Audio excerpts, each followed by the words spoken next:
So welcome everyone to tonight's program hosted by the Leelanau Historical Society.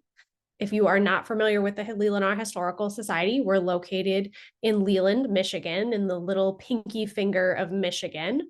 We have an archives and museum. The museum is open right now in the wintertime, Wednesday through Friday, 11 to 4.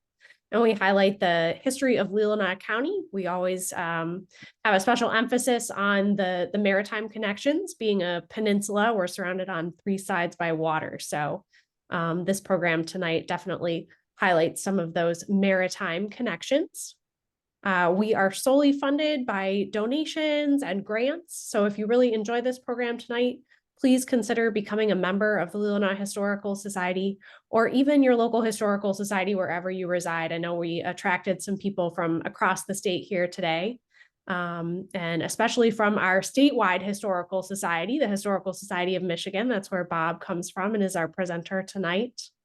The Historical Society of Michigan does great things across the state, and I've gotten the chance to know Bob in a professional capacity for a few years, and he'd always said, I'd be happy to do a House of David program for you guys sometime, and here we are, finally doing it. Thank you so much, everybody, for joining us. I'm going to double check my checklist here. Just a reminder, if you have any questions for Bob, we're going to read those off at the end, and there is the Q&A chat function at the bottom. If you have any technical issues or questions about the Leelanau Historical Society, go ahead and put those in the chat. My coworker, Elizabeth Adams, is working in the background. She's moderating that and keeping an eye on things. Also, please speak up if you hear any audio drop or your video drops. Put a note in that chat and we'll help troubleshoot as best we can. Sometimes that is not in our control.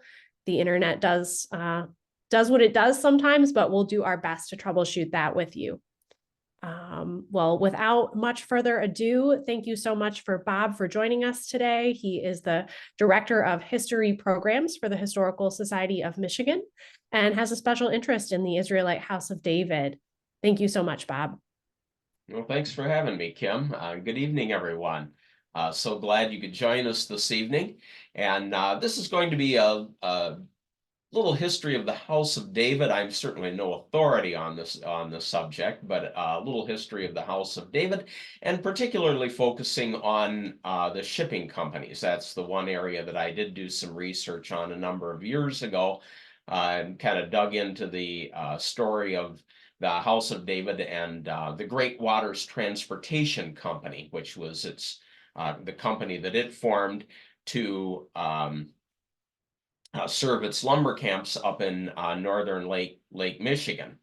So there we go.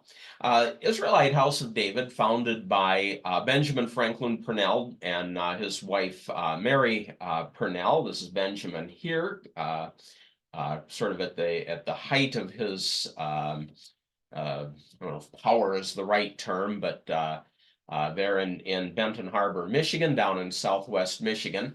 Now, the House of David's history, it's a long, rich history. We could spend weeks on it here, but I'll just give you a very quick overview of the House of David's history and some of the religious beliefs of the colonists. It goes back actually to England. It was not an American creation, but 1792, Joanne Southcott in England announced that she was the woman of the apocalypse, foretold in the book of Revelation. And there were 5 messengers then that succeeded Joanna, Englishmen all. Richard Brothers, George Turner, William Shaw, John Rowe, and James Jezreel, he took that name. His name was James White. He was a soldier in the British Army. But each one over the years to the theological beliefs of the House of David, or the Roweite Church. Again, we won't go into all the terminology of the churches, but it's spread throughout England and Australia, the United States. Benjamin Franklin Purnell, seen here at age 16, born in Kentucky, Greenup City, Kentucky. in 1861. In 1877, when he was just 16 years old, he married Angeline Brown. This is the only photograph I've ever been able to find of her. This is a newspaper photograph. They had a daughter, Sarah, but they separated in 1879, finally divorced then in 1883. Benjamin married Mary Stollard, seen here at about age 15 in 1880. And if you're thinking, well, now wait a minute, he didn't divorce his first wife until 1883. So he was accused of bigamy. As I understand the laws in Kentucky, though, since he married at the age he did, a formal divorce under the law was not required. And so although people accused him of bigamy, that technically, at least legally, was not true.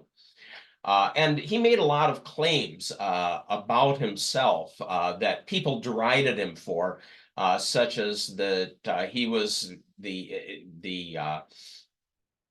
I think the seventh son of 12 children, and of course the numbers, the symbolism there, very important, 12, 7, the 12 apostles and so forth, turned out to all be true.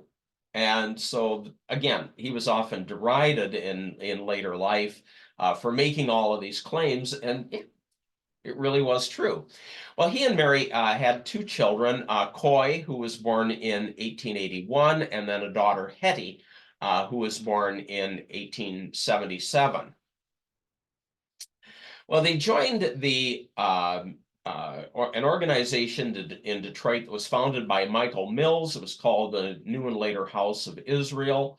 Mills had founded that in 1892. Benjamin and Mary joined that organization. Mills ran afoul of the law. Again, a long, rich story there that, beyond the scope of this evening's program. But Benjamin and Mary left the church there. And in 1895, Benjamin said that he had received a revelation, that he was the seventh and final messenger. The other preceding messengers, Joanna and James Turner and so forth, Richard Turner and so forth, had preceded him, but he was the seventh and the final messenger, the Shiloh, foretold in the Bible. Comes from Genesis, the name, the scepter shall not depart from Judah, nor a lawgiver from between his feet until Shiloh come. And unto him shall the gathering of the people be. And so Benjamin said that he was the seventh messenger. Some of the colonists later would argue that Benjamin and Mary together were the seventh messenger, and that caused a theological split. And we'll look at that a little bit later. So Benjamin and Mary then became itinerant preachers, Jezreelite preachers, and traveling around the country in a wagon. They were very poor. They lived on what offerings people gave. Benjamin was a very charismatic individual. People were very taken with his preaching, and people said in a good way. They said, Benjamin started preaching, and if you had $1 in your pocket at the end of it, he had the dollar. But meaning it in a good way, not as a scam artist or something like that. This is Hetty standing in the doorway of the traveling wagon. We don't know who the young man is there beside her. That's not Coy. But at any rate, they lived as itinerant preachers until finally they settled in Fostoria, Ohio in 1902. Now, Benjamin added to the theology of the House of David, and it's based on the Bible. And, theologically, we get into all of these disagreements about, regardless of what church you belong to or don't belong to, we get into all of these disagreements on theology. And we said, well, that's not what I believe. Well, it depends on your interpretation of the Bible, I would argue. And Benjamin takes his from the Old and New Testament, and so there are very distinctive tenets of the Israelite faith. One that immediately set them apart from other people in a very clean-shaven age is that they had long hair and beards. Well, okay, but that comes out of the book of Leviticus, that the men you should not cut your hair, nor mar the corners of thy beard. And so they take that literally, that the men's hair should be long, and they should not cut their beards, shave their beards or mustaches. And of course, that again immediately sets them apart visually. Communal living. Jesus and his disciples took all that they had and divided it among themselves. Again, coming from the New Testament. They're vegetarians. Again, today vegetarianism is not at all unusual. Back at the late 19th, early 20th century, it is quite unusual. And again, Benjamin takes that from Leviticus. Abstinence from alcohol, certainly not unique back then or today. Prohibition was one of the big movements in America. And so the Israelites abstained from alcohol and tobacco, by the way. They're pacifists. Again, part of the teachings of Jesus that turn the other cheek and that sort of thing. So the Israelites are also pacifists, and sadly run afoul of the federal government during World War I, when they refused to take up arms. And they are celibate. And with Christ's second coming being imminent, they believe that Christ's second coming is imminent, and you just shouldn't be bringing children into the world. Now, Benjamin and Mary, of course, had 2 children, as did many of the Israelite families, but they believe in practicing celibacy after when they join the faith, then they become celibate. And again, many of the beliefs, I think, are very, very similar to the Shaker beliefs. One thing that is unique about the belief in the religious tenets of the House of David is salvation of the body. Most denominations, Christian denominations, don't believe that, but the Israelites do. That they would have the salvation of the body as well as the soul or the spirit. Well, they had settled in Fostoria, Ohio, and there a tragedy occurs. Hetty Purnell, who's in her late teens, is working. She gets a job in a fireworks factory there. Just a few days, I think her first day, if I remember right, her first day on the job, the fireworks factory caught fire and Hetty was killed in the fire. Benjamin and Mary, they will have nothing to do with death, and they're of course shattered at the loss of their daughter. Townspeople turned against them. There's a lot of hard feelings, not understanding the loss, understanding the death in the religious faith there. And so Benjamin and Mary moved to Benton Harbor, Michigan in late 1902-03. And Benjamin said that he had received a vision that Benton Harbor would be the site of the ingathering, where the 12 tribes of Israel would be brought together to await the millennium. And so this is Benjamin there at the House of David a little bit later. being a little bit of a skeptic on this, I think that it had more to do with a wealthy family there who had embraced the faith. Louis and Albert Boschke owned a wagon factory there, and they were able to help bankroll the establishment of the colony. So take it as you will. Well, whatever your beliefs, it was enormously successful.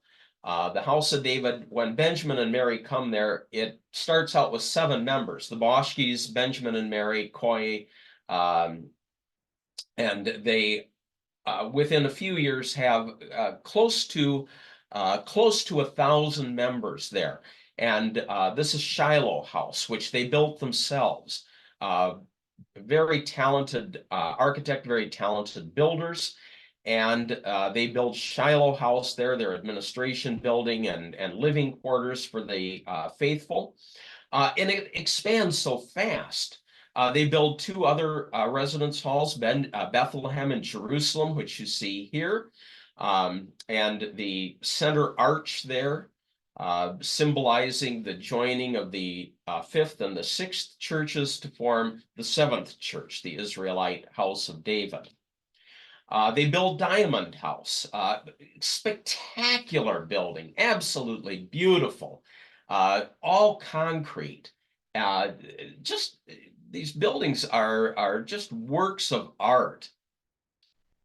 And Benjamin and Mary go to Australia and meet with members of the church there, and a number of members of the Rohite church in Australia believe that they are in fact the Shiloh, and they come to Benton Harbor. I think 85 Israelites come to Benton Harbor to join the colony there, and bringing with them a wealth of talent.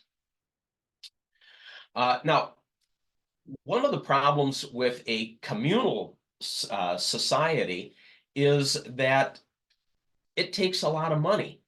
And people think, well, communes collapse because they just don't have any money, people won't work, and it's really not true. But they do, all of these people are the responsibility of Benjamin and Mary to feed and clothe and house. And they're coming in from all over. Some of them bring money with them, which is given to the colony, but some of them don't. And in any case, all of those people have to be taken care of.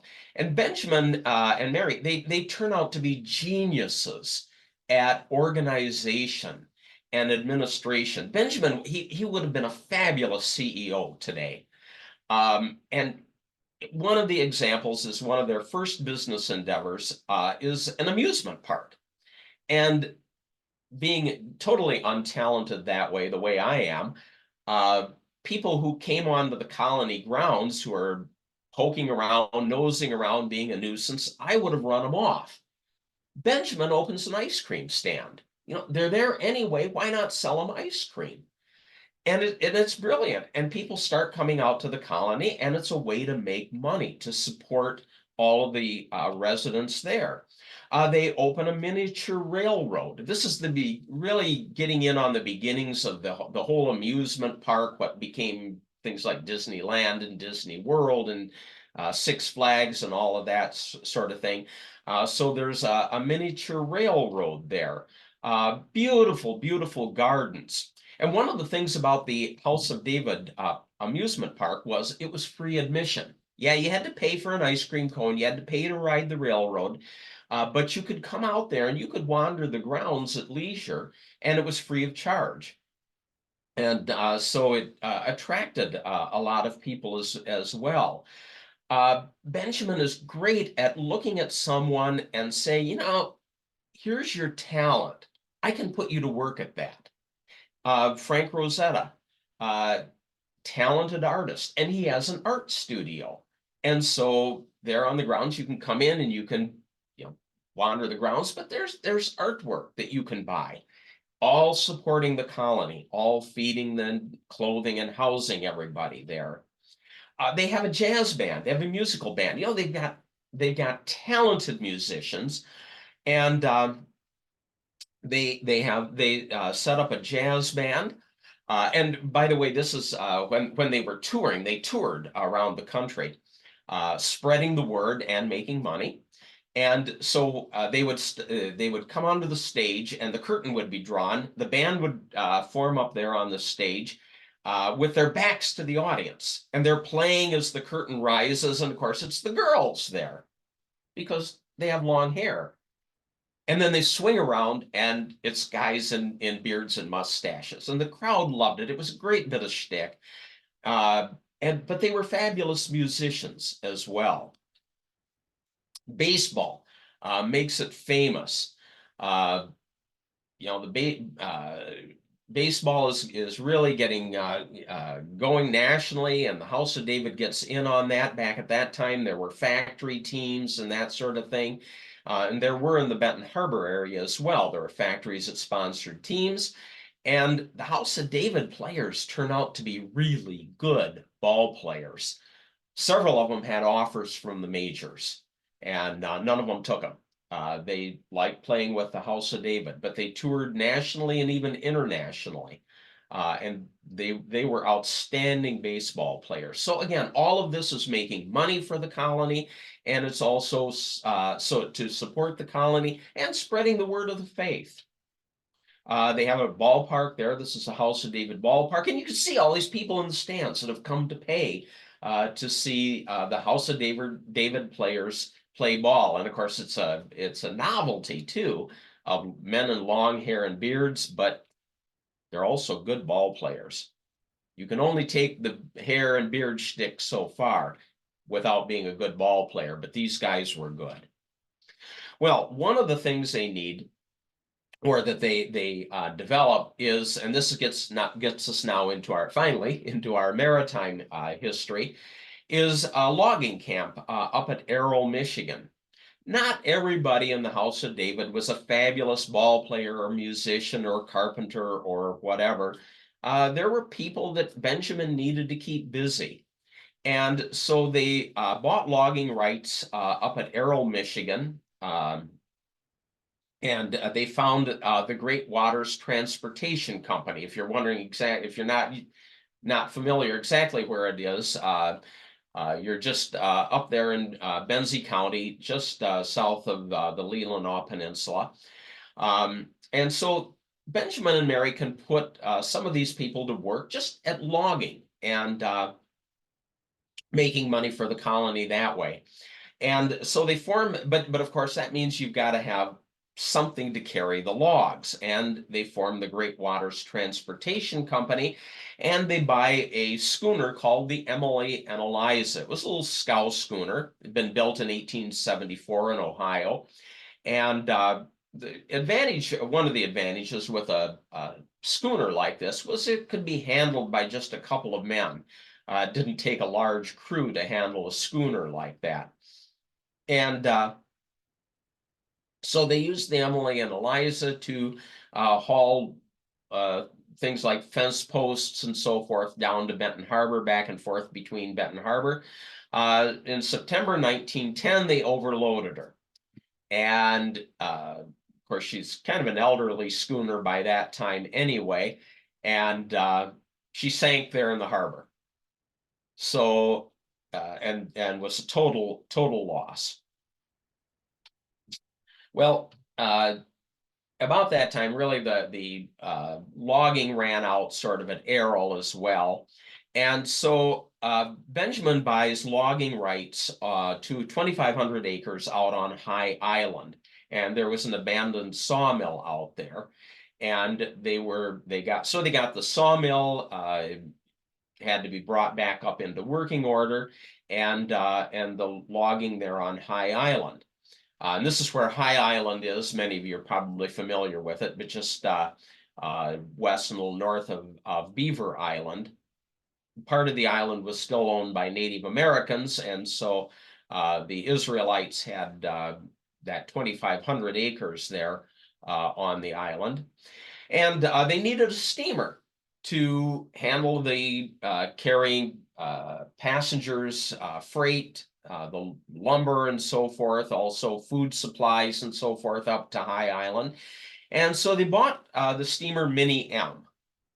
and renamed it Rising Sun. And if you're thinking, oh, there must be some religious connotation to the name Rising Sun, well, it actually comes from the town of Rising Sun, Ohio. Steamer Minnie M had been built in 1884 in Detroit by John Oates, 133 feet long. And I think it had about a 33-foot beam, something like that. I forget exactly the dimensions. But they rename it the Rising Sun. And here's the Rising Sun then out at High Island. And you see the seven, if you look at closely at the little shed there in the left foreground, you'll see the seven-pointed Israelite star, the seven messengers, and so forth there. And then all along the dock, a big quantity of logs, something like it, probably fence posts would be my guess. But they operate the steamer Rising Sun then between the main colony at Benton Harbor and High Island. And at Benton Harbor, that was the port of St. Joseph. Benton Harbor was one of the most important ones on the lakes. And there was a ship canal that ran inland from St. Joseph, from the harbor, into downtown Benton Harbor, the city of Benton Harbor. But this is the Rising Sun there on High Island. That's Beaver Island in the background. Well, the captain of the Rising Sun was not an Israelite. He was a fellow named Charles Morrison. And Morrison had been he'd made his living on the lakes for years. And there's a little bit of an irony. Back in 1868, he had been the wheelsman on a steamer called the Hippocampus, which went down overloaded with peaches en route from St. Joseph to Chicago. He was a young kid then, but he was a wheelsman on the Hippocampus. And then almost 50 years later, he's the captain of the steamer Rising Sun for the House of David. So here's a present day map, a little better, clearer view of High Island there and Beaver Island. I'm told, I've never been on High Island. I'm told that there's really nothing left of the logging camp today. But this is one of those Google Earth views of High Island. The submerged dock, remnants of that dock still there. But I'm told there's really nothing much left of the logging camp. Well, people who criticized the House of David said that it was sort of the House of David Siberia, that people who were problem makers with the colony were sent up there to get them out of the way. And I don't think that's really true. From the material that I've read on it, a lot of the Israelites really enjoyed their time on High Island. And it may have been a way to get some of the complainers out of there, or maybe a way to get people who really didn't have a lot of skills at some things, give them some productive work. But a lot of people really enjoyed their time on High Island and reminisced about it very fondly. Some of the Israelite school children there had quite a little community on the island. And again, the Rising Sun, this is probably about 1915, 1917, something like that. I'm not sure exactly where it's docked in this picture. And you might notice the signboard up there on the pilot house. If you go over to the Leelanau Historical Society Museum, that signboard is there in the collections. They've got it on, well, it was on exhibit the last I knew. Kim could tell you if it's still there. And when they took it down from exhibit a few years ago, they found Minnie M was on the back of the signboard. And the Israelites had just, why waste a good signboard? They just took the signboard down, put Rising Sun on the other side, and tacked it back up again. Israelites on the little lifeboat there on the Rising Sun. Well, she wrecked in 1917 at Pyramid Point. And these are some of the men that were on board. It was October, let's see, October 30, I believe. Yeah, shoot, senior moment, not sure of the date. Anyway, it's the last run of the year, as so often happened. Weather is bad, of course, on the Great Lakes in October, November, December. About 2/3 of the documented losses on the lakes of ships occur in those 3 months. And the colonists are coming back to Benton Harbor for the winter. Didn't leave too many of them there. And so the men and boys here are some of the women and girls. And so they board the Rising Sun with Captain Charles Morrison taking them down to the main colony. They leave High Island and they get caught in a tremendous snowstorm. It was an absolute blizzard.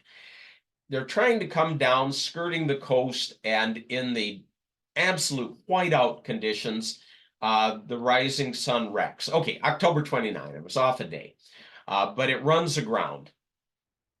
And they're very, very close to shore, but tremendous storm. And this is, you think, well, you just wade ashore. Well, it's pretty tough to wade ashore. They launched the lifeboat, ferry passengers and crew off the Rising Sun. They got the life-saving service down, and they saved everybody on board. It was really an epic rescue. And again, you think, well, you're this close to shore. What danger is there?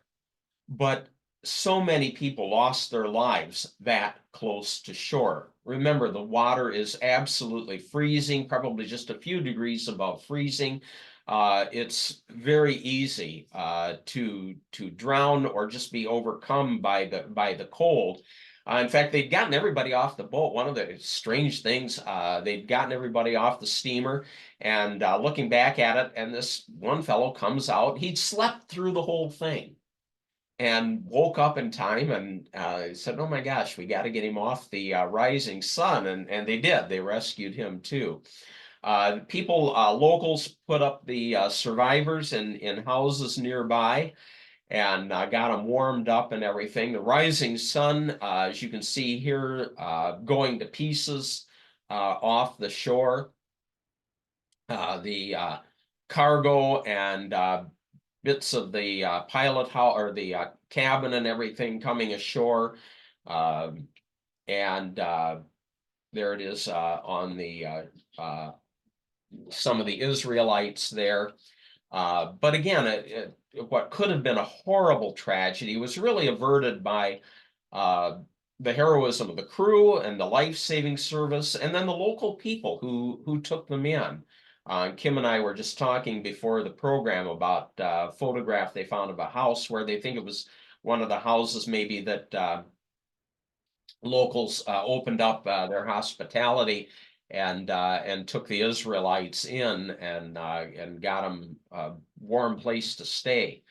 Well, the Rising Sun, they salvaged what little they could. This is salvage efforts going on there, and but you can see the steamer is just completely breaking up. Some of the Israelites on board there. There really wasn't a whole lot that they could do. The vessel, obviously a total wreck, taken from the dunes up there, and you can see just cargo and everything scattered along, salvaging what they can, and but ultimately just abandoned there in the waves. Still there to this day. This is a relatively recent photograph taken from, I think, a drone picture. But you can see bits of the wreckage there, some of the hull, the boiler and engine still out there. I'm told, I've never gone out to visit it, but I'm told that if the water is low in the lakes like it's been, you can wade out there and see the boiler and so forth. But very, very shallow water.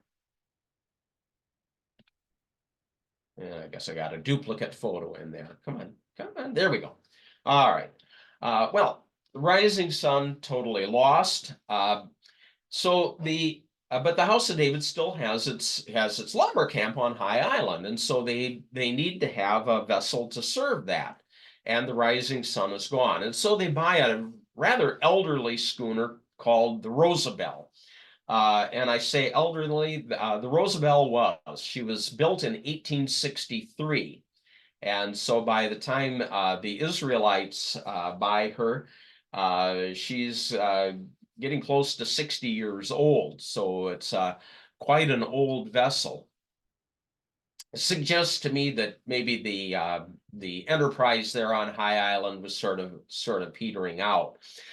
Here's the Roosevelt's crew. About somewhere around 1920, some of the people at the House of David might be able to give me a closer date on that, or even identify some of the people. I don't have identification on them. And Rosabelle under tow. They didn't change the name of Rosabelle. It had been kept that way from the get-go. Well, October 1921, she and a crew, the Israelite crew, sailed her out of High Island, and the Rosabelle disappears. And the Israelites obviously are very concerned over the fate of the ship, the fate of the crew, and they send out parties and boats going around some of the islands, hoping that maybe the Rosabelle has run aground again. This is a time when very, very few vessels had radio. Rosabelle did not have a radio, and so they're hoping that maybe she's run aground somewhere and that the crew are safe. But she's found out in Lake Michigan, a total wreck. And there are a number of speculations as to what happened. I feel that she was quite possibly run down by one of the railroad ferries. Apparently, there had been some altercations between the schooner crew and the car ferries in the past, but it's possible if she was struck at night, they didn't even realize it. But for whatever happened, the Rosabelle was found out in the lake, run down, the crew missing. The Israelites scouted around the islands, hoping they'd gotten ashore, but none of the crew ever turned up, nor were their bodies ever recovered. The Rosabelle was towed into Racine, Wisconsin, where you see her here. They sent divers down into the wreckage, hoping that bodies would be found, and they never found any. And the exact fate of the vessel remains a mystery to this day. Well, that pretty much closed out the logging operations on High Island, and was the end of the Great Waters Transportation Company, the subsidiary organization that Benjamin had founded to operate these ships on the Great Lakes, these vessels on the Great Lakes. A lot of misconceptions about the House of David. I won't go into all of them, but one of the things, and I've heard people who really ought to know better, refer to them as King Benjamin and Queen Mary. You may have heard of James Jesse Strang, who declared himself the king of the Mormons on Beaver Island. And people will say King Benjamin, Queen Mary. People in the colony never called them King Ben and Queen Mary. That was the press. They were always Brother Benjamin and Sister Mary. All of the colonists were brother and sister. They referred to each other as brother and sister. Benjamin was accused of many things, most salaciously sexual impropriety. There was even a little smut novel published, King of the Harem Heaven. That was withdrawn. Anthony Sterling was the pseudonym of the nom de plume of the author. And that was repackaged so that it was Harem Island, and now it was about James Jesse Strang on Beaver Island. Basically the same story. The communal living caused a lot of problems. People, as Archie Bunker from All in the Family, if you're old enough like me, you remember All in the Family, Archie once remarked, people who live in communes are communists. And so that raised fear of communism, especially with the Russian Revolution in 1917. A great fear of radicals and leftists, long hair. And look at the guy in the cartoon peeking out from under the American flag, the anarchist. Kind of looks like one of those Israelites with his beard and long hair. Um, Vegetarianism, oh my goodness, that's just plain strange. Look at all these people here in this cartoon. What happened to them? They're turning into vegetables. So vegetarianism is unusual. Pacifists in World War I. There were Israelites who were sent to prison. They were drafted. They wore the uniform, but refused. They refused to serve in combat. They went to prison because they refused to unload sides of beef from cars. So very little religious tolerance in America, especially at that time. Benjamin was arrested, charged with religious fraud. The Supreme Court overturned that verdict, but he died in 1927. After Benjamin's death, a struggle broke out between Mary and Judge H.T. Dewhurst. He was a judge from California who had joined the colony. And this Judge Dewhurst there on the left. Again, a long story that we certainly don't have time to go into this evening. But the colony split in 1930. And Mary and her followers, the colony assets divided. Mary and her followers went down a few hundred yards down the road, and they found a new colony. The Israelite House of David is reorganized by Mary Purnell, probably better known as Mary's City of David. And this is Shiloh House at Mary's City of David, which they built there. And about half the colonists went with Mary, about half went with Judge Dewhurst's faction. The baseball team, most of the key players went with Mary because Francis Thorpe, who was the business manager, also managed the baseball team, and you kind of go with your manager, and so they most of the key players followed Francis. Mary's side of the colony followed, I would call it maybe a more conservative path. They had a vegetarian restaurant, a hotel in downtown Benton Harbor that was part of the settlement, and big farms all around the area, and it had great agricultural produce and great success with that. House of David went a little more flamboyant direction with an amusement park, and very popular. This is a stage there. The railroad that went with House of David, also with Judge Dewhurst's portion. They built new locomotives in the 1940s. Some of those still exist. And you can go down there today, and they have there's a group that is restoring it, and the amusement park, and you can have railroad rides on the original miniature trains down there. Race cars. My wife used to love the miniature race cars because you could actually drive. You were a kid, but you could actually drive the race car, and she said you could get it going fast enough to tip them over. Not that she would know from personal experience, but love that. House of David also had a cold storage plant. It's a great fruit farming area in there, and this is where the farmers brought their produce for cold storage. Mary, Benjamin had passed away in 1927. Mary lived until 1953 when she passed away. The hotel closed in the 1980s. It's still there, but in very poor condition. I would love to see it restored someday. I doubt that would ever happen.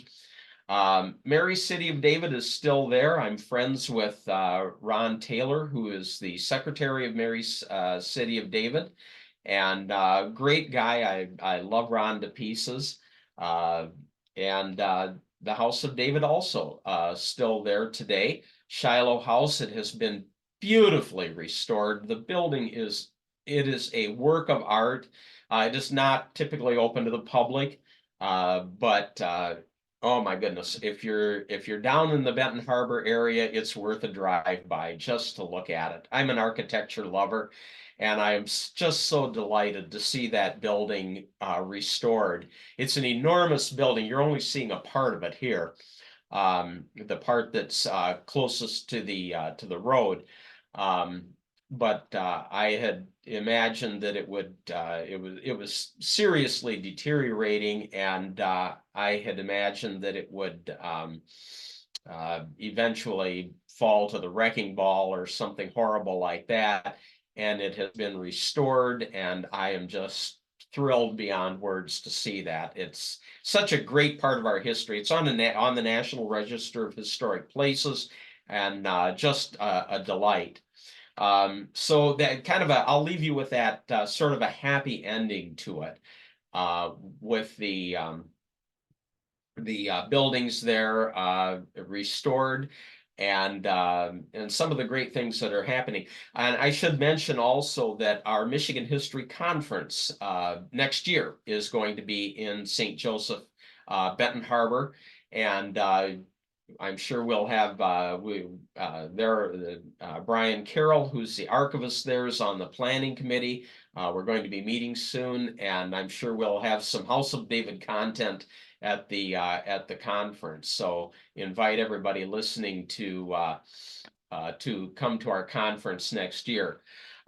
So with that, I will wind down my part, and if you have any questions, please go ahead. If I don't know the answer, I'll just make it up.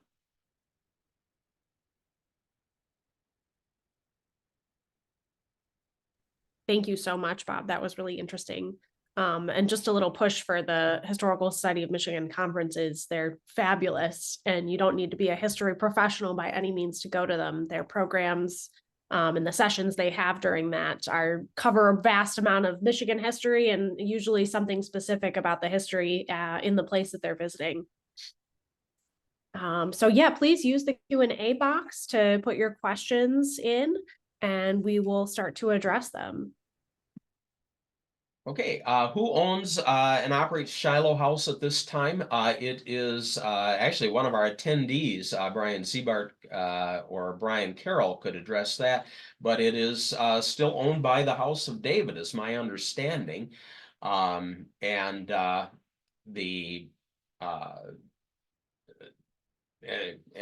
won't go into it any further than that, really. Okay, and House of David, yeah, still exists. You know, a lot of people think it's gone. The House of David is gone, and it is not. I think, as to my knowledge, Ron Taylor is the only living member of Mary City of David. But you know, there's bits of the faith that come into it as well. I think that Mary Purnell once gathered people together, and she said that at that time there were still many members, and she said the House of David is going to decline until there will be so few members that we can all fit into this closet. And she indicated a very small closet, and then will come the ingathering, and we need to be prepared for that. So when skeptics say, well, you know, the Israelite House of David either doesn't exist or it's completely dying out, kind of depends on your faith. And so, you know, you can yeah, but I just wanted to point out that, yeah, it does still exist. It is not a dead organization. So one question that kind of goes along with that, someone asked, did the House of David extend beyond Michigan? Yes, well, really, the House of David here, I don't think did, but of course, the other churches, the preceding churches were in Australia and England. So it was really a worldwide, or a, I guess not entirely. I think Canada too. I'm not so sure about that, but anyway, um, it was very, very far reaching. Uh, and so not just and somebody's put in on the Facebook, you can there are websites you can learn more about it as well. Um, and with the traveling especially with the traveling jazz band and the traveling baseball team, people all over the country got exposed to the faith of the House of David. It wasn't just entertainment. It wasn't just um, money making for the House of David. It was also spreading the faith, and so people from all around the country heard about it. And I know when I worked in Berrien County, people would ask where I was from, and I'd say, well, it's down in the St. Joseph, Benton Harbor area, and they'd say, oh, Benton Harbor, Benton Harbor. Hey, that's where they had those long-haired baseball players, and so people knew about it, and they played ball into the early 1950s, late 40s, early 50s, and so there were many people that remembered going to see the baseball games with those long-haired baseball players. And like I said, they were good. One year they would occasionally play the major leaguers, and one time they played the St. Louis Cardinals. This was back in the 30s, and the they beat them. I think it was like 7-5 or 7-4, something like that. And the Cardinals went on to take the National League pennant, I think the next year, either that year or the next. And I talked to a guy who had done a lot of research on the baseball team, and and they said, and I was talking with him. I said, hey, when they played the Cardinals, were they playing the Cardinals or were they playing like the fourth string bench warmers? And he said, no. He said they were playing the first stringers and they beat them. He said they were good. They were really good. Is Brother Benjamin physically in Benton Harbor? To my knowledge, yes. I won't go into it further than that. The Israelites who passed away are most of them interred in Crystal Springs Cemetery, which is there outside of Benton Harbor. Brian with the House of David chimes in too and says there was a satellite community in Australia of about 60 to 80 people at its height. Good. Thank you, Brian. Appreciate that. And then another question is, what happened to the buildings at Aral and who owns the land there now? Oh, yeah, that's a good question. So far as I know, there are no surviving buildings there, and I think the land is just all privately owned. I don't, at that time it was very, very rural. So as far as I know, there's no, public ownership of any of that. There's nothing you would be able to go up and see of the House of David logging camp there. Laura asks, any more information on the various crews? Were the vessels primarily crewed by the Israelites? Yeah, not exclusively, but for example, the Rising Sun, Charles Morrison, who is the captain, was not an Israelite, but I think most of the crew were. Can you share any more about the relationship between the Anishinaabe and the House of David on High Island? Oh, good question. I don't really know that much about that. I have to plead ignorance there. Apparently no altercations between them. They must have gotten along fairly well, but beyond that, I can't say. Were there any other similar societies that had shipping businesses? That's a good question too. Not to my knowledge. Um, the House of David reminds me very much of the Shakers, and Benjamin was from Kentucky, where there were a lot of Shakers. I personally, this is just my personal belief, I believe that he saw some of the success of the Shakers. They were also very good at business and the living communally and so forth. And I think he took some inspiration from that. To my knowledge, the Shakers, who had a lot of great businesses, never had any kind of shipping company or anything of that sort. But again, I've always been very impressed as an outsider by Benjamin's and Mary's business acumen, that they were able to take all of these colonists who were coming in and put them to work at productive jobs and things that they were good at. Okay, we have somebody who says the logging camp at Aral does have foundations visible. Okay, and on public land there. So I stand corrected. Bob, can you flip back to the picture of the crew of the Rosabelle? Brian has a comment, and I actually have kind of a follow-up question to it. Hopefully, Brian, you can chime in. But Brian says that Edward Andrus Johnson captained the Rosabelle, but was not on it when it went down. He was an Israelite. His son Bert and daughters Lena and Amanda are on the deck in that picture you showed. So, Brian, my follow-up question is that the young man and the two women that are holding hands? Are they all siblings? My coworker and I, you saw that we used that photo in our poster for this event, and wondered what the story was there. Okay, yep, Brian does say, yes, that is them. Yeah, great. Okay, that's really neat to know that background. That's wonderful. Yeah, I love this photograph. I love the photograph. Yep, Brian adds that Johnson camped in a number of their vessels. Oh, Edward has the white beard on the right. Okay. Yeah. Thank you so much, Brian. Yes, thank you. Any other questions from our group here? Please put them in the Q&A.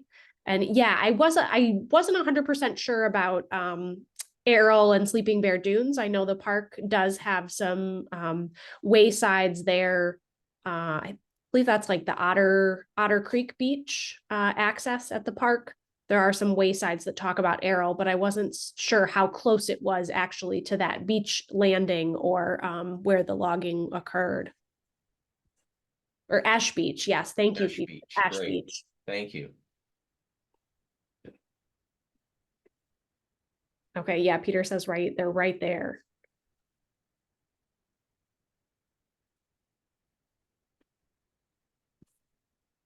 Well, please, any other questions?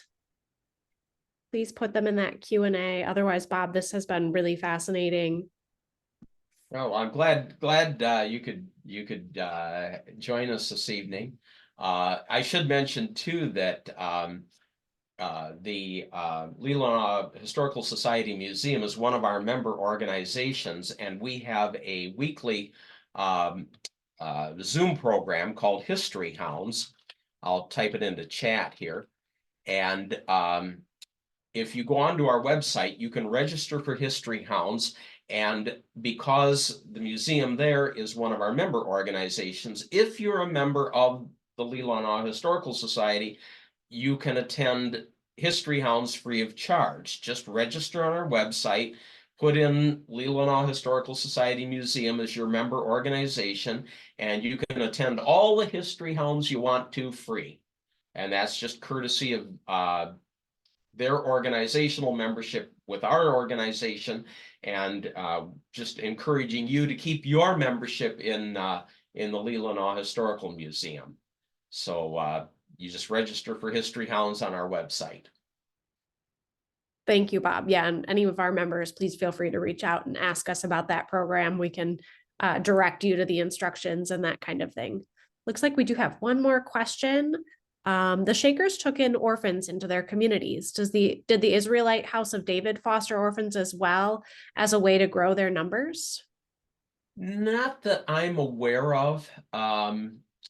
The Yeah, and again, people tend to think that communal groups die out, because like the Shakers or the Israelites, they die out because they're celibate. They're not having any children, and the Shakers did bring adopt children in, but they were celibate. And so that's the reason. And really, the reason I think that they die out, the membership has dwindled and that sort of thing isn't that. It's really just people don't join communes much anymore.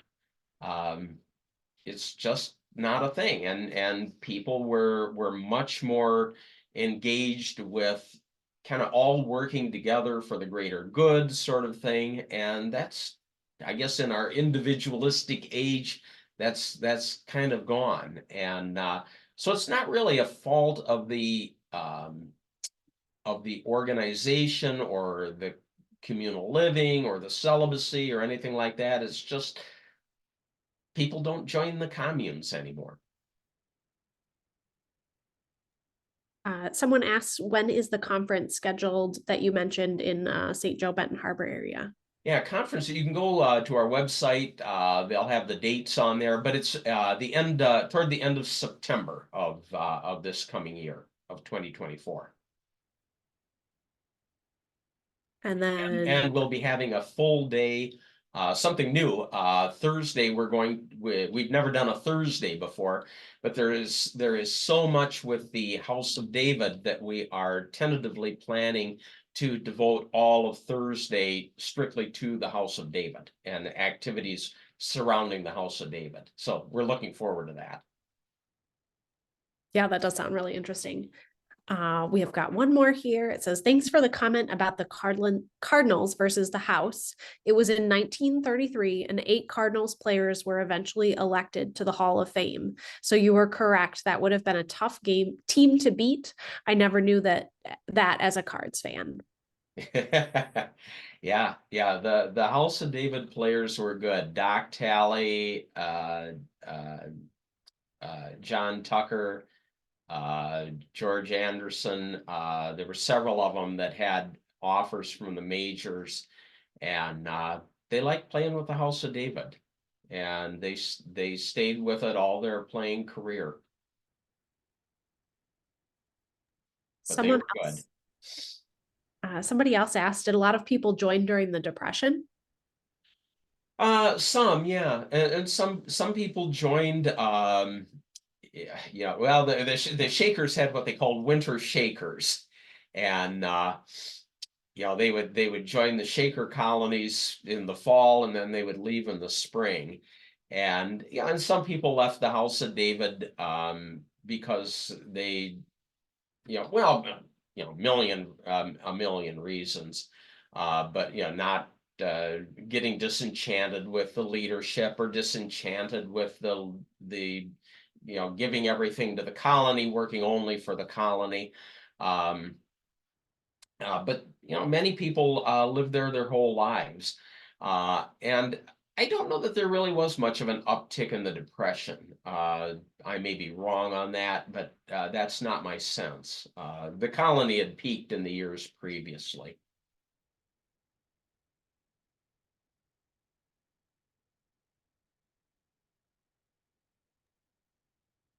Well, I think we will wrap up. It looks like that's been all of our questions.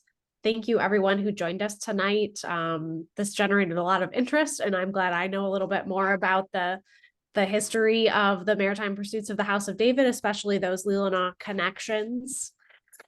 Please have a great evening, and excuse my daughter there. She, our little historian, says, "Mom, come back." So appreciate everyone coming tonight, and please explore more history. Please go check out the House of David archive, learn more about the Historical Society of Michigan. come visit the Leelanau Historical Society or consider being a member. All of these small historical societies or big ones like the State Historical Society, we all keep this local history alive and bring it to our communities, big and small, so that you guys can learn more about this wonderful state and place you live. So thank you so much for joining us. Thank you so much, Bob, for presenting tonight. Thank you, Kim. Thank you, everyone. Good evening.